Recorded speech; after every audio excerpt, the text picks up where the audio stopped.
Un cordial saludo para todas y todos los integrantes del seminario Páginas de Estanislao Zuleta.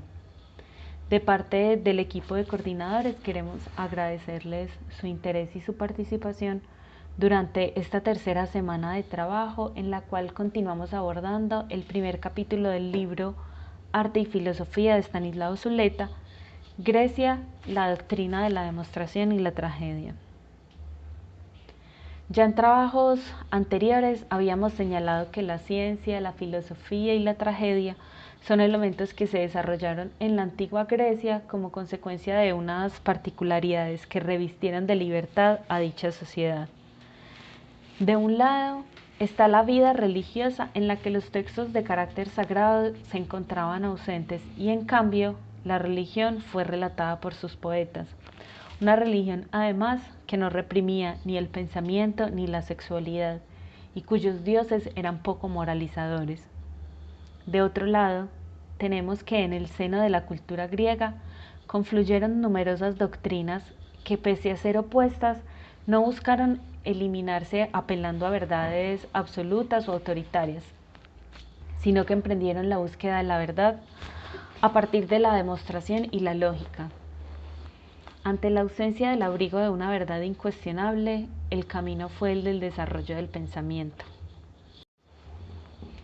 Un primer punto que quisiera señalar es el del concepto de libertad, según el cual entendemos que se es libre en la medida en la que se logran superar las relaciones dogmáticas en las cuales se prescinde de la existencia de un otro que piense e interrogue lo dicho, y en cambio hay una verdad que fluye de arriba hacia abajo donde es bien recibida.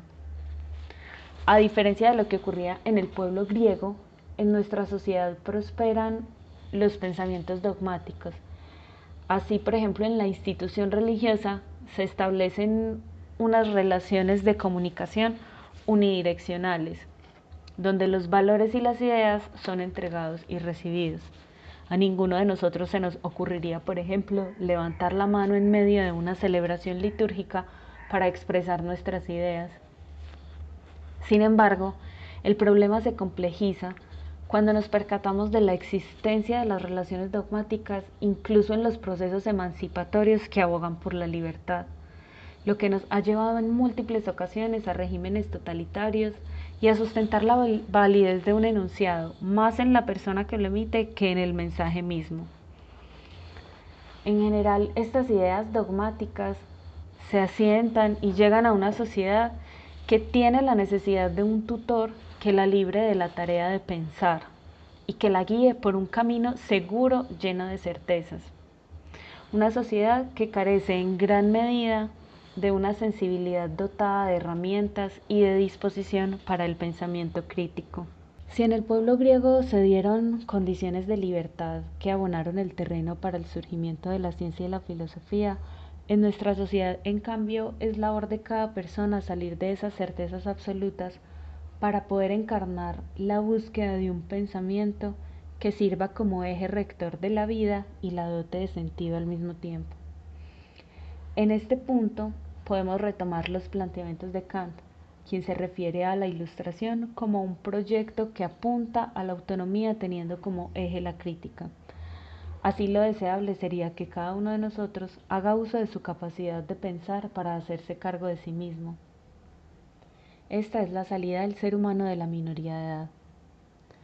Es necesario, sin embargo, no desconocer que son necesarias condiciones reales de posibilidad, pues una sociedad que esté sometida a la miseria tendrá que dirigir sus esfuerzos en primera medida a la supervivencia. Cuando se habla de la ruptura de los dogmas, es necesario hacer un par de precisiones. En primer lugar, hay que considerar que dicho proceso no apunta nunca a una rebeldía sin causa en la que haya que transgredir todas las leyes, sino más bien que apunta a lograr interrogarlas para aceptarlas o transformarlas según se entiendan como justas o injustas.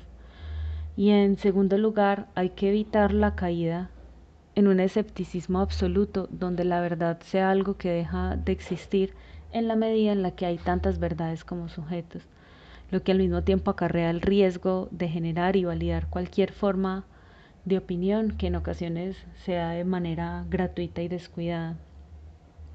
Así las posibilidades del diálogo quedan anuladas cuando existen dogmas, pero también se anulan frente a un escepticismo bajo el cual todo vale.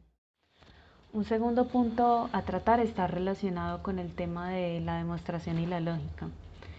Como señalaba al inicio, en el pueblo griego existió una confluencia de saberes opuestos que buscaban ocupar un lugar haciéndose a un público que era necesario convencer, surgiendo así la necesidad de la demostración. Pero dicho convencimiento podía darse desde la persuasión, desde el discurso, lo que estaría reflejado en la sofística, en la cual algunos aprendices pagaban a sus maestros para que les ayudasen a desarrollar habilidades del habla, una forma de manipulación de la argumentación.